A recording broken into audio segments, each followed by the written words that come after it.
Thank you, Liz. What you'll be watching today is how to make your students practice consonant sounds, vowel sounds of English, stress patterns, counting syllables, or any other phonological aspect you might come up with. Now I'll show you how to make a tool with material you can find at home, a tool you might be able to reuse as many times as you want. But of course, an alternative to this, if you're teaching at state schools, secondary schools, or primary schools or kindergarten levels, would be to draw this pattern on the boards and have your students write on it.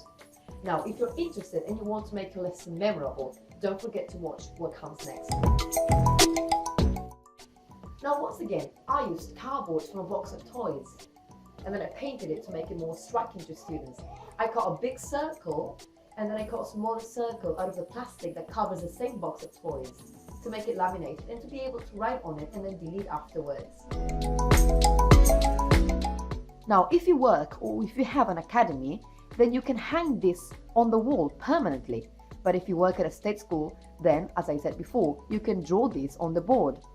Now, say that we want to introduce, review, or practice ordinal numbers in English. Then what I'm going to do is right here, the endings of the words, and then I'm going to give my students some pieces of papers containing numbers. I'm going to give one this number, and that student will have to place this on the corresponding piece of the circle. Then I can give another student this number, and he or she will have to place it here. So we've got this number, then here, then second, 31st,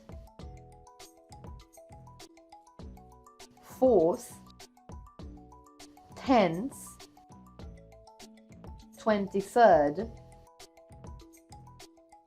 21st, 22nd, 5th,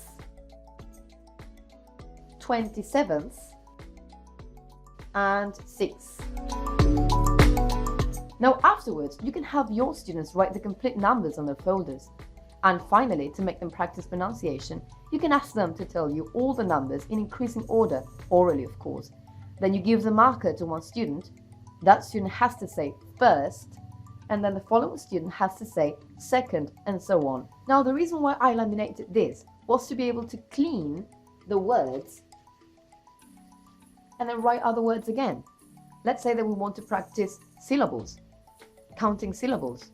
Then we can stick some words such as wolf, turtle, and kangaroo. Then you can ask your students to place the names of other animals depending on the number of syllables they have. For example, koala, giraffe, bird, monkey, and gorilla. Now you can use this tool to make language learning more effective and to make your students have more fun. And of course you can adapt it to your needs. For example, if you have small children as students, then you can replace the names of the animals for pictures of real animals. Don't forget to stay tuned for more phonetic tips. And if you have any suggestions or any questions, then write to the link below.